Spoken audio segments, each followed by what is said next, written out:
Hi, my name is Jessica and this is my very first YouTube channel, and this is actually my very first YouTube video, so bear with me. I wanted to kind of give an intro to a little bit about me and why I decided to create this YouTube channel. I have been watching YouTube videos since probably YouTube came out, but as long as I can remember, I've been watching videos on tarot, divination, oracle cards, just really anything that had to do with divination and tarot cards. I was just hooked. And I actually didn't get my first tarot deck till about a little over a year ago. So I am, I would probably consider myself a newbie to the tarot world, but I've definitely fallen in love, and I don't even know how it wasn't a part of my life until, a year and a half ago before that. So I have been inspired by the tarot community, the divination community that I see on YouTube is just amazing. I mean, the people, they seem so nurturing and so, lighthearted and just wanting to be a part of something.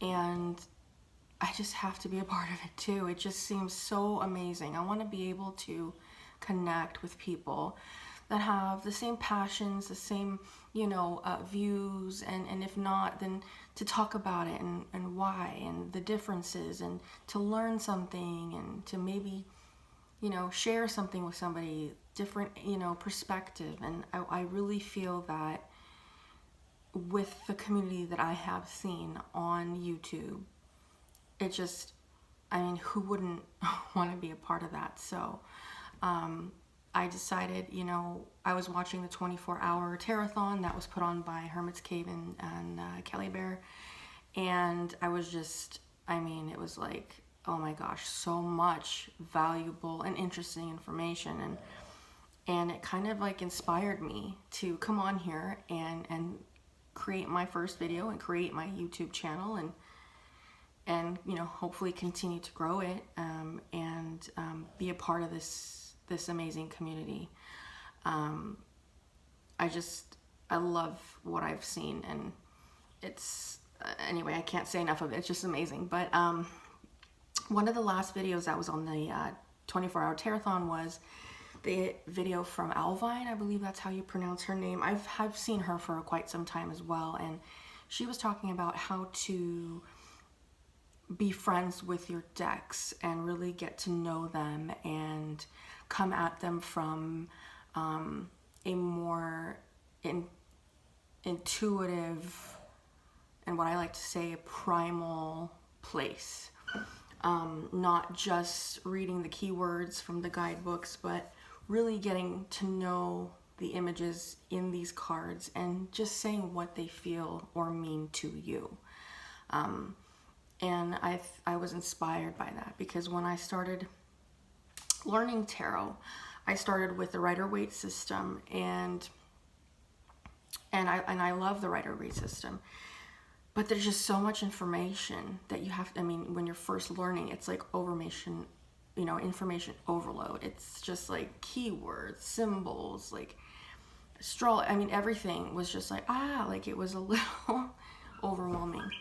And I've always kind of considered myself a fairly intuitive person, and I thought, why haven't I just tried to do this from my intuitive place? I just don't get why I never even thought of doing that. So I decided, why not make my first YouTube video about me doing that, about me reading these cards from an intuitive, primal, spiritual, soulful place.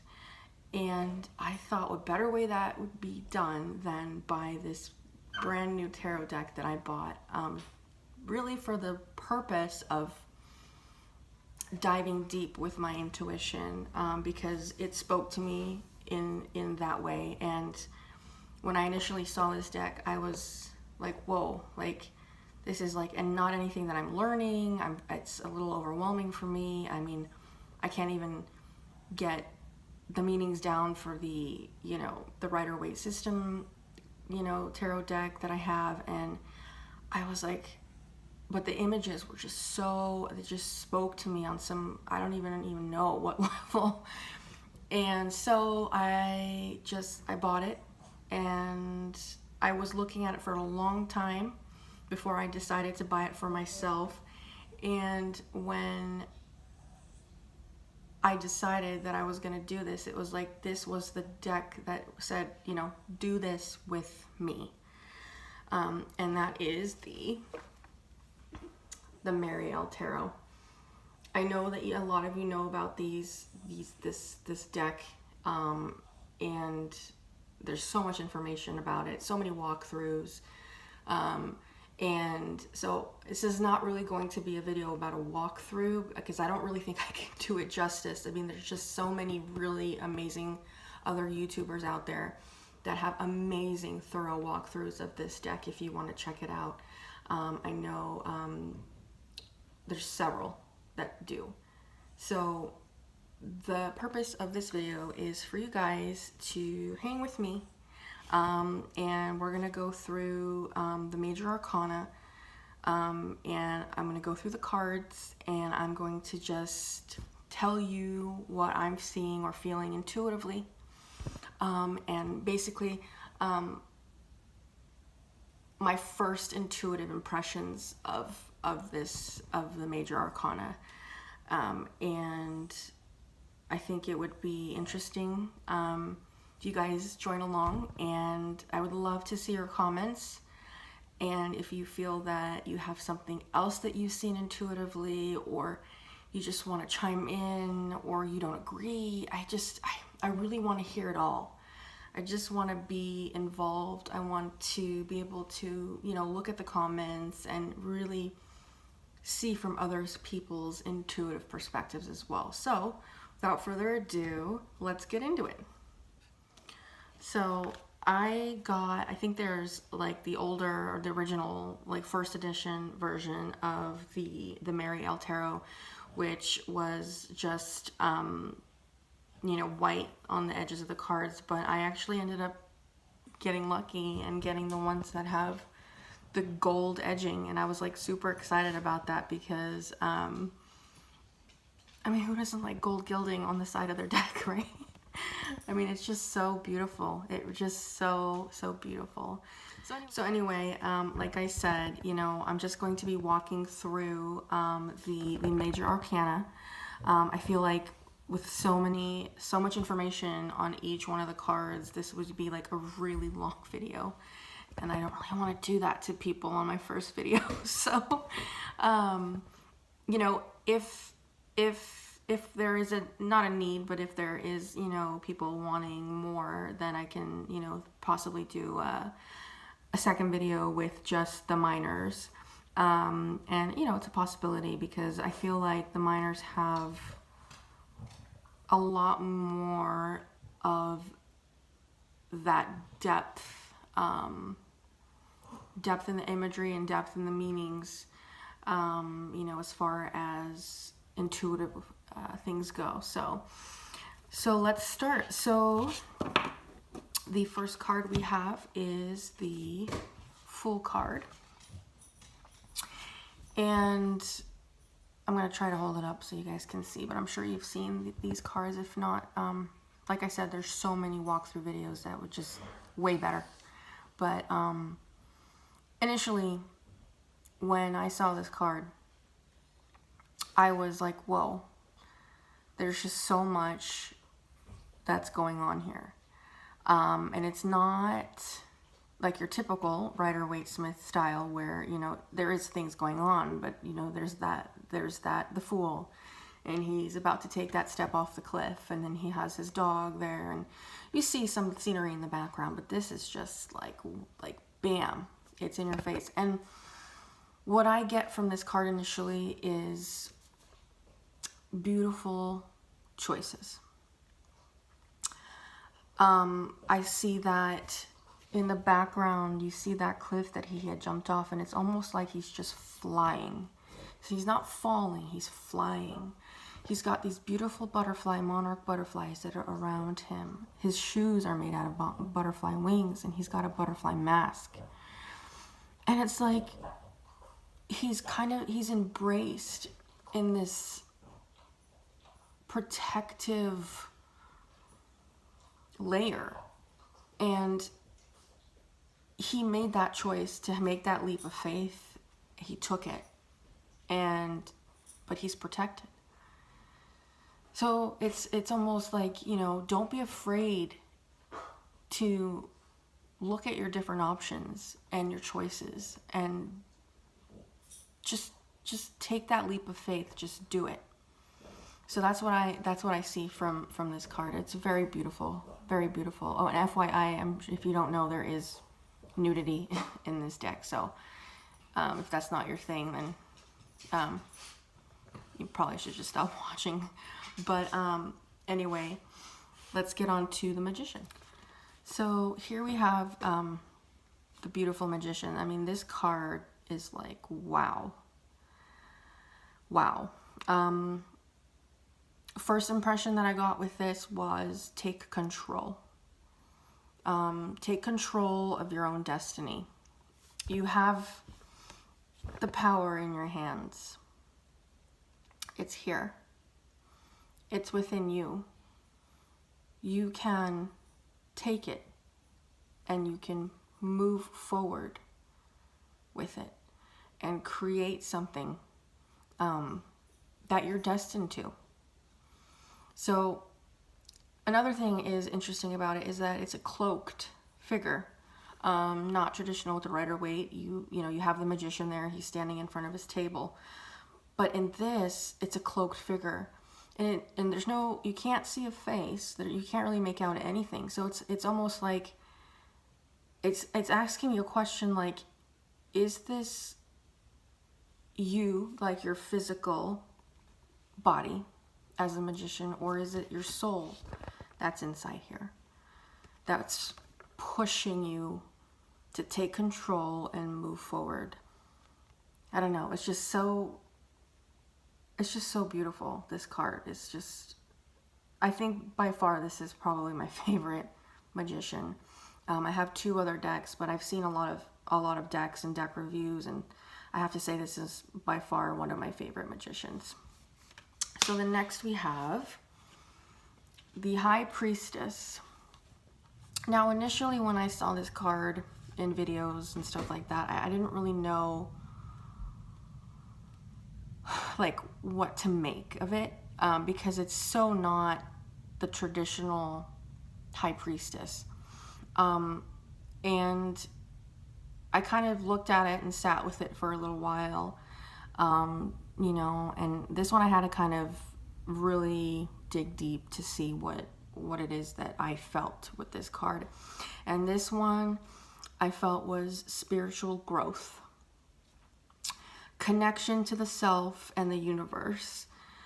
It's having that foundation and knowledge needed to grow and reach your higher self.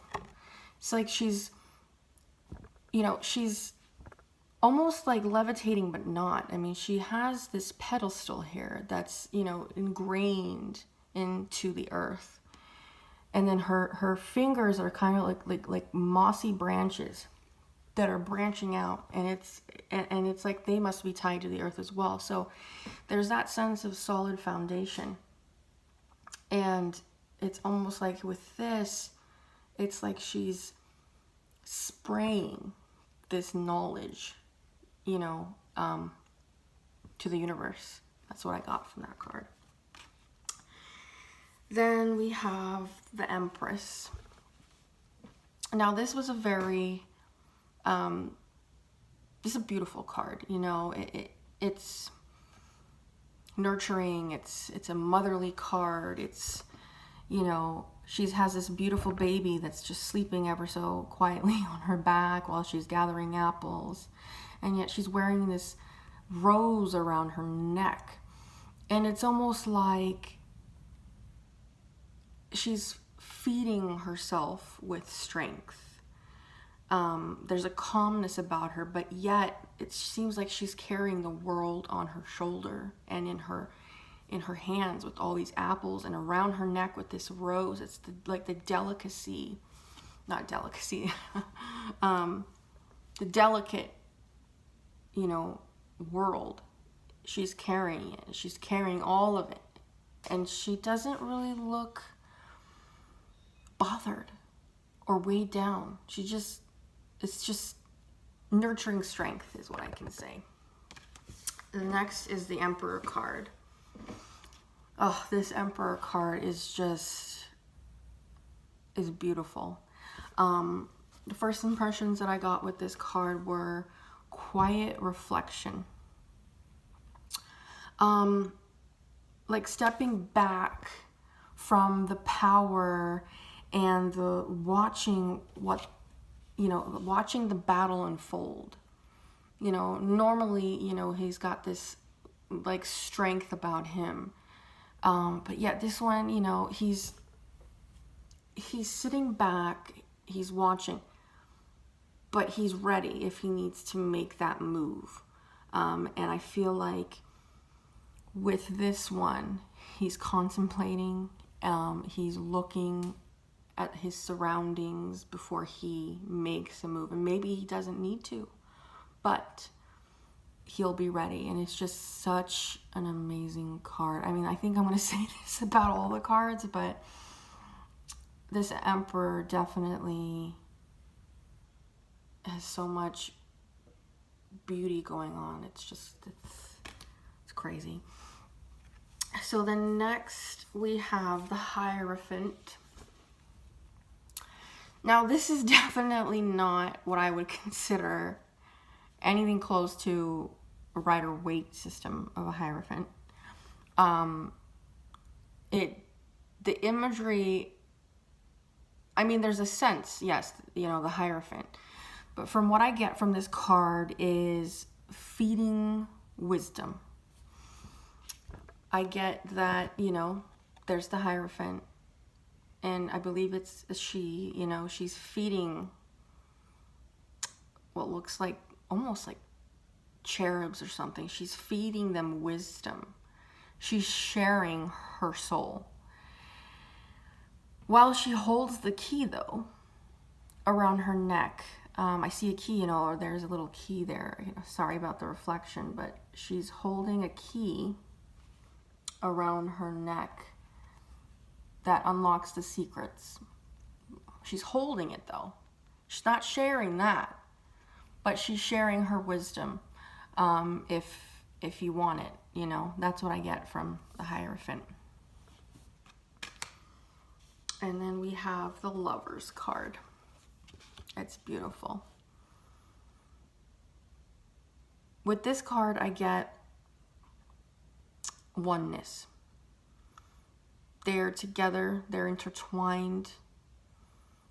It's almost like they're absorbing one another or something. Like there's this red light here, and it's almost like it's kind of like an aura or something, and he's just absorbing that, even in all this red around them.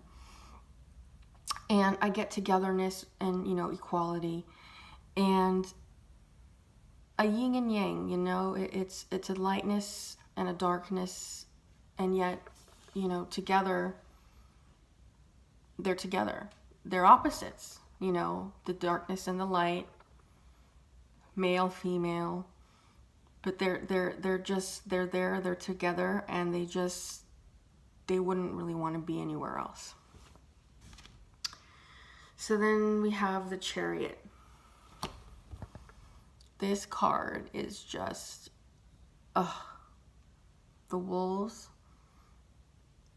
and this like amazing headpiece or something. It almost looks like pelt or something, maybe from the wolves, I'm not sure, but it's a beautiful card, and it's almost like there's a light or something special here on this person's body. And Again, I haven't picked up the guidebook, so I don't really know if maybe these are like mythological characters or anything like that. Could be, but I will be picking up the guidebook after I've, looked at all these cards, the whole deck, from just like an intuitive place. But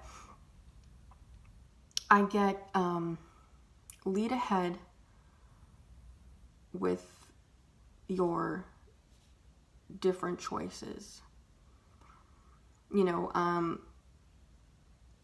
It's like there's these 3 lighter wolves, brownish, light brownish gray, and then there's this dark wolf. There's 3 of them, and then there's only 1 dark wolf. So it's like, is it to say that if you go down this path, this leading forward, this chariot is just leading forward, which one will be the strongest way or the more beneficial way? It seems like, it's not really even here per se. So it's like, lead ahead, and maybe both of these choices are equal, and you just have to make the right choice for you at that moment. And then we have the Justice card. This Justice card is Egyptian. I believe it's Mott. She's beautiful. She's very stoic. And, I see it's like a weighing. She has this feather in her hand here. And in the other one, looks like there is a snake. It's wrapped around her arm, and it's just coming up her hand. And with this one, I just got, weighing what's right and what feels wrong. Looking outward into the unknown for the righteous path. Heavy are those choices, but well worth it. And then we have the Hermit. Now, I usually always am drawn to the Hermit cards in the decks, and this one is definitely unique. Again, I have 2 decks, but I have seen, a lot of other decks, and this one is really different. And if you look close, it's almost like he is or she is made of water. So I got, looking within, obviously, as the Hermit, but also observing outward and becoming part of your surroundings. Really, immersing yourself into your universe while reflecting, while taking that step to reflect. And, really looking at what, for me, it would be what I'm feeling is emotions. What emotions are you feeling? Are they a direct result of your environment, or are they, something that you have to deal with as far as your own, painful moments or memories? So that's what I get from the Hermit. And then we have the Wheel of Fortune. Isn't she beautiful? It's so beautiful. This is actually one of my birth cards, is the World. And I think this one is just so, so beautiful. With this one I have, you have the world in your lap. You have it there. And it's like,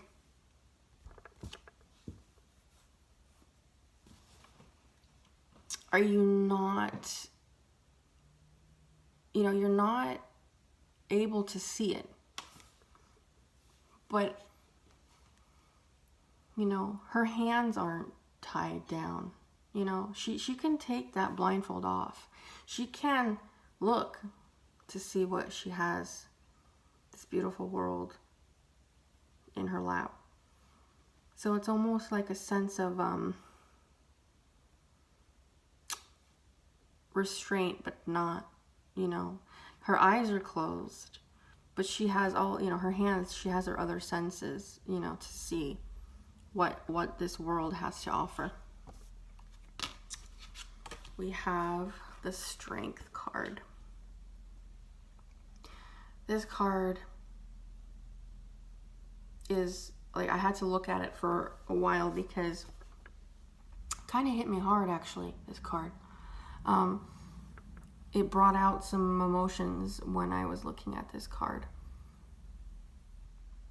You know, you see somebody sitting on a lion, and this lion is just calmly sitting there and accepting this weight of this person on their body.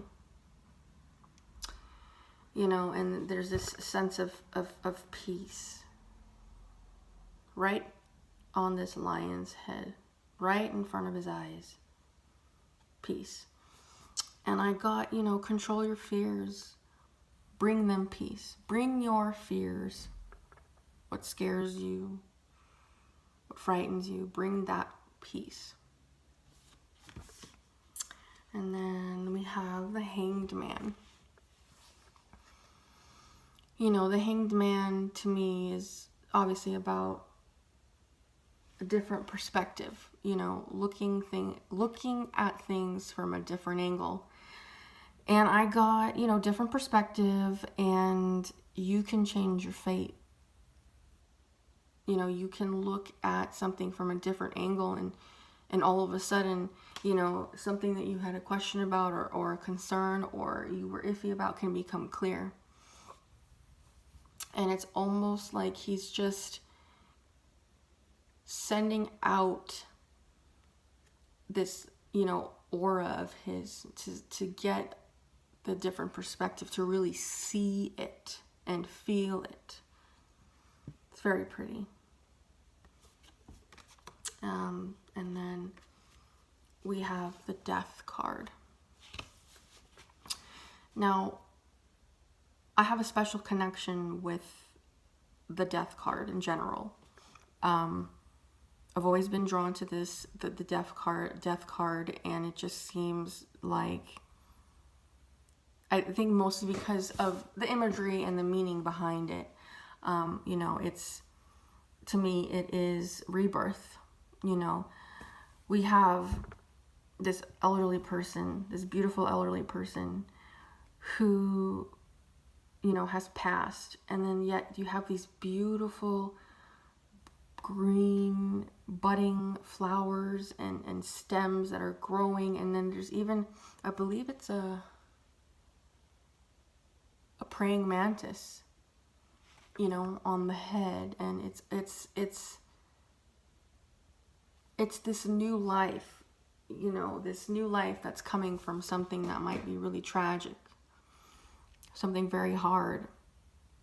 And it's like bringing life to the parts of the self that have or need to pass. You know, oftentimes we hold on to things and fears and memories and, you know, so many things that we could really just let go. You know, we can let them just die. So that's what I get from that card. And then we have the Temperance card. This beautiful tiger in this water is not calm. It's looks rather choppy. And it's almost like, you know, that tiger's in there and he's controlling that water, that flow. And I got, you know, control your troubled waters. Do you swim fast or do you flee this wild ocean? So then next we have the Devil card. I'm so sorry about the reflection. I'm just trying to figure this whole thing out. First time. what I got from the devil was, do you control your own thoughts, or can you break free? That's what I got. And then the Tower card. Tower card has been difficult for me when I was learning the Rider-Waite system. And I think, you know, I'm getting the initial feeling when I look at this card, you know, specifically, is necessary destruction. I feel, you know, you can rebuild from the ashes, but sometimes things have to come crashing down so you can rebuild in a much better way. And then we have the Star card. She's so pretty. You know, she looks like she's hope. She looks like she's comfort. She looks like she's there to tell you that it's okay. You're doing what you need to do. You're on the right path. You know, you're gonna be okay. I'll help you. I'll help guide you. And then we have the Moon card. Now, this one was a little bit harder for me when I was looking at it, to try to get what my intuition was saying about this card. I mean, the imagery is beautiful, no doubt about it. It's just, I couldn't, you know, I was trying to think of how I could kind of compare it to the Rider-Waite system, but it's not the same, in my opinion. So, you know, I looked at the card, I sat with it, and what I got was, what will you breathe to life? Is it fear, or is it strength? Is it a nightmare? You know, sometimes, you know, even if you have fear, you know, or things like that, or it's coming from somewhere. It's coming from somewhere inside that a memory or something that you've suppressed, you know, and it's something that sometimes can come back and haunt you, you know. And I think that sometimes you have to have a little fear so you can grow, and it's like necessary shadows, you know. It's necessary. And then we have the Sun card. Beautiful. You know, this Sun card looks like, go to the light. You know, go and shine in your happy place. You know, don't let anything stop you. You're on your way to find that happy place, that oneness. And then we have Judgment. I believe this is a phoenix, actually, and phoenixes and I have it holds a special place in my heart. I actually have a tattoo of a phoenix on my shoulder, and the meaning behind it is rebirth, you know, living your life, and when you pass, you know, the phoenix combusts into this fire and then eventually turns to ashes, and that ashes becomes another life, and it's, you know, constant rebirth. And it's a very beautiful card, you know. Its mouth is open, you know. It's, to me, it looks like it's the phoenix is screaming, you know, or I don't think it's crying, but it looks like it's screaming to me. And what I got from this was, time has come for you to face your wrongs. But don't worry, because you're going to learn from your mistakes and your wrongs and you know, your past doings, and you're going to be reborn. It's a cycle. You will never fade away. And then that goes to the last card, which is the World. Oh, this World card is just gorgeous, isn't it? She's just so beautiful.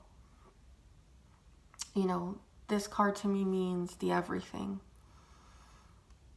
The dark, the light, you know, all of it in one. And there's just this flowness, there's just this fluidity between the darkness and light. It's almost like it's just so primal in the sense that it's been there for so long. It's all around us, you know. It's in everything that we see. It's peace, and it's flowing in the winds. You know, there's this, I believe it's a constellation that's on her belly, you know, and it's almost like, you know, in that chakra. And it's just beautiful. It's, you know, I don't know, I look at this card and I'm like, whoa, beautiful. So that's it. That's the major arcana of the Marielle, and my first ever YouTube video, and reading these cards from more of an intuitive place and not really picking up the guidebook. I hope you guys enjoyed it. Please leave some comments below on your thoughts of the cards, your intuitive perspectives, and you know, what you think of my thinking and my intuition and what it's telling me. And you know, if you like what you see, please, you know, like and subscribe, because it's just the first video of many, and I hope that you guys will be along for the ride. Thank you so much.